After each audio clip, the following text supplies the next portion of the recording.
Physics class में बहुत बहुत स्वागत है दोस्तों। तो चलिए आज हम लोग शुरू करेंगे प्रकाश का अपवर्तन, जिसे अंग्रेजी में रिफ्रैक्शन ऑफ लाइट कहते हैं। तो चलिए देखते हैं प्रकाश का अपवर्तन का परिभाषा क्या है, किस तरह से जो है प्रकाश का अपवर्तन होता है, इसका डिफिनीशन के बारे में जान लें। तो जब प्रकाश एक माध्यम से दूसरे माध्यम में प्रवेश करता है, जब प्रकाश की किरणें एक माध्यम से दूसरे माध्यम में प्रवेश करता है तो उनको दिशा में जो बदलाव होता है वह प्रकाश का अपवर्तन कहलाता है।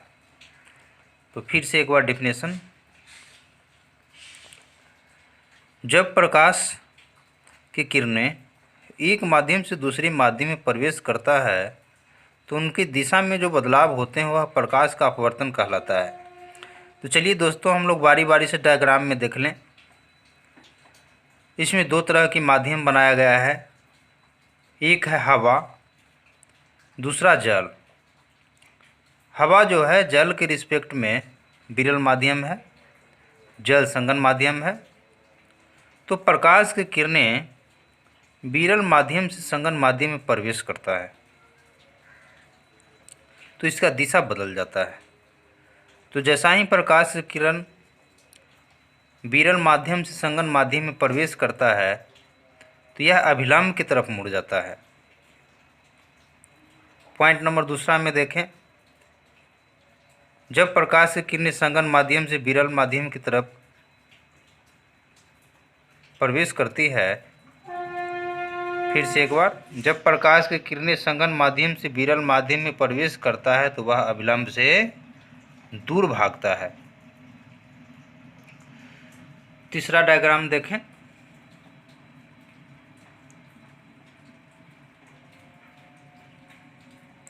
इसी तरह से बारी बारी से हम लोग चारों डायग्राम से प्रकाश के अपवर्तन के बारे में अध्ययन किए।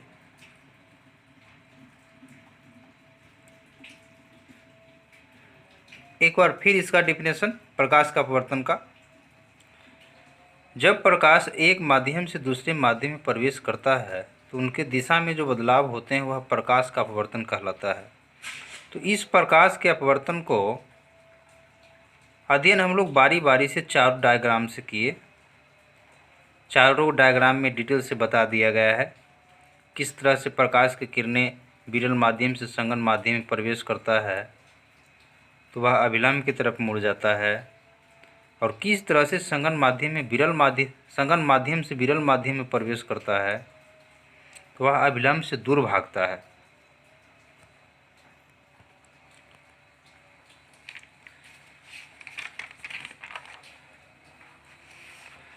तो अब हम लोग अध्ययन करेंगे प्रकाश के अपवर्तन के नियम।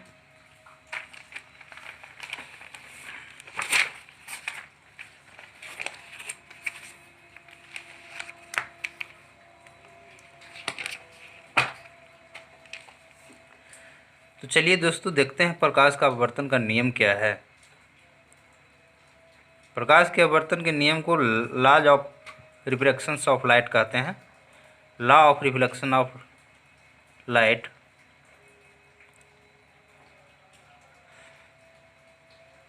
तो इसका नियम कहता है प्रकाश की किरण एक माध्यम से दूसरे माध्यम में मुख्यतः दो नियमों के अनुसार जाती है।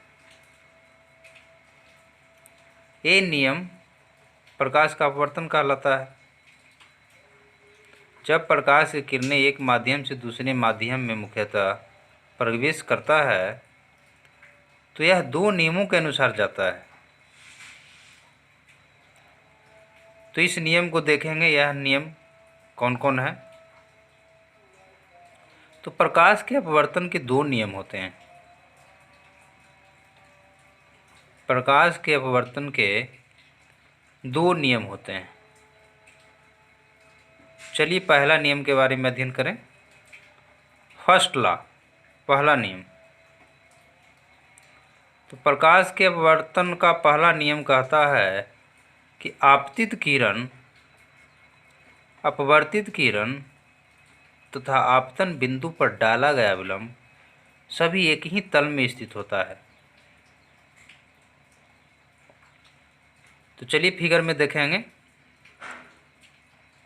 आपतित किरण OA और अपवर्तित किरण OB और अभिलंब ON तीनों एक ही तल में स्थित है।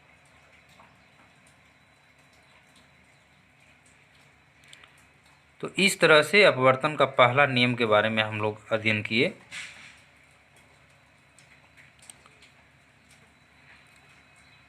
अब दूसरा नियम देखेंगे।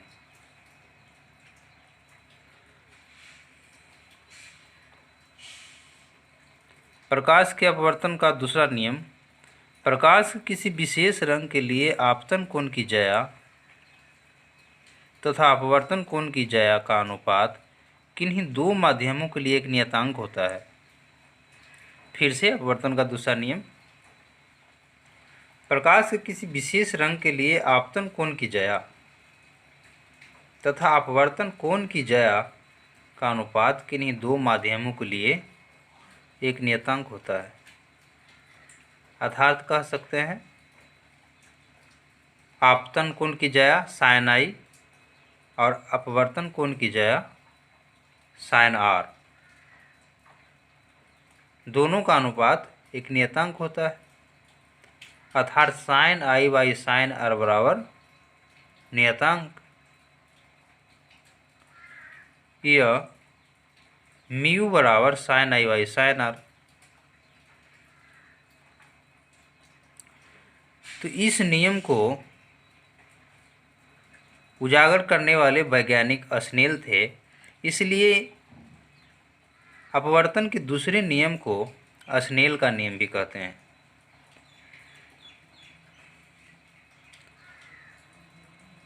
अपवर्तन के दूसरे नियम को स्नेल का नियम कहते हैं। चलिए अब आगे देखेंगे। इसका नियतांक को म्यू के द्वारा सूचित किया जाता है। इसका नियतांक को म्यू के द्वारा सूचित किया जाता है। अतः अपवर्तन के दूसरे नियम से अपवर्तनांक का परिभाषा भी मालूम होता है। तो चलिए अपवर्तनांक क्या है उसके बारे में हम लोग डिफिनेशन देख लें, जिसे अंग्रेजी में हम लोग बोलते हैं रिफ्रैक्टिव इंडेक्स। अपवर्तनांक किन्हीं दो माध्यमों के लिए आपतन कोण की ज्या तथा अपवर्तन कोण की ज्या का अनुपात एक नियतांक होता है, जो अपवर्तनांक कहलाता है। अपवर्तनांक को म्यू अथवा न्यू से सूचित किया जाता है। तो म्यू बराबर sin I by sin R। तो अपवर्तनांक से रिलेटेड कुछ नोट पॉइंट पढ़ेंगे। किसी पदार्थ का अपवर्तनांक आपतन कोण के मान पर निर्भर नहीं करता है, बल्कि पदार्थ की प्रकृति और प्रकाश के रंग पर निर्भर करता है। फिर से एक बार नोट पॉइंट, किसी पदार्थ का अपवर्तनांक आपतन कोण के मान पर निर्भर नहीं करता है, बल्कि पदार्थ की प्रकृति और प्रकाश के रंग पर निर्भर करता है। तो चलिए दोस्तों, कुछ पदार्थों का नाम और उसका अपवर्तनांक पढ़ लें। तो हमने टेबल बना दिया, एक साइड में पदार्थ और दूसरे साइड में अपवर्तनांक। तो पहला हवा का अपवर्तनांक 1.003, दूसरा पानी 1.33, केरोसिन का अपवर्तनांक 1.47, क्राउन कांच का अपवर्तनांक 1.52, फिलंट कांच का अपवर्तनांक 1.65,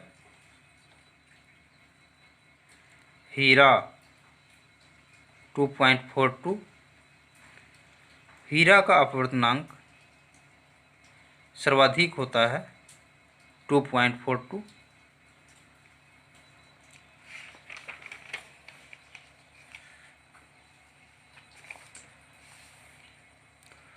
अब हम लोग अध्ययन करेंगे क्रांतिक कोण, जिसे अंग्रेजी में क्रिटिकल एंगल कहते हैं। तो डिफिनेशन देख लें इसका। जब प्रकाश की कोई किरण संघन माध्यम से विरल माध्यम में प्रवेश करती है, जब प्रकाश की कोई किरण संघन माध्यम से विरल माध्यम में प्रवेश करती है तो आपतन कोण का एक ऐसा मान होता है जिसके लिए अपवर्तन कोण का मान 90 डिग्री होता है। ऐसी स्थिति में अपवर्तित किरण सतह को स्पर्श करती हुई गुजरती है। तो आपतन कोण के इस विशेष मान को क्रांतिक कोण कहा जाता है। फिर से एक बार, जब प्रकाश की कोई किरण संघन माध्यम से विरल माध्यम में प्रवेश करती है, जब प्रकाश की कोई किरण संघन माध्यम से विरल माध्यम में प्रवेश करती है तो आपतन कोण का एक ऐसा मान होता है जिसके लिए अपवर्तन कोण का मान 90 डिग्री हो जाता है। तो ऐसी स्थिति में अपवर्तित किरण सतह को स्पर्श करती हुई गुजर जाती है। तो आपतन कोण के इस विशेष मान को क्रांतिक कोण कहा जाता है। क्रांतिक कोण को सी द्वारा सूचित करते हैं। तो देखिए इस फिगर में किस तरह से जो है एक माध्यम से दूसरे माध्यम में गुजरते हुए कैसे स्पर्श करता है और अपवर्तन के साथ 90 डिग्री का कोण बनता है। तो चलिए अपवर्तनांक म्यू बराबर 1/, क्रिटिकल एंगल, या क्रांतिक कोण या साइन सी बराबर 1/μ। तो अब हम लोग कुछ पॉइंट पढ़ेंगे वायुमंडलीय अपवर्तन पर आधारित कुछ घटना। तारों का टिमटिमाना, अग्रिम सूर्योदय होना या विलंब से सूर्यास्त होना। तीसरा, तारे की आभासी स्थिति उसकी वास्तविक स्थिति से भिन्न होती है। तारे की आभासी स्थिति उसकी वास्तविक स्थिति से भिन्न होती है। तो इस क्लास में हम लोग बारी बारी से बहुत सारे पॉइंटों के बारे में अध्ययन किए। तो आज इस क्लास में इतना ही दोस्तों। अब कुछ विशेष अगला क्लास में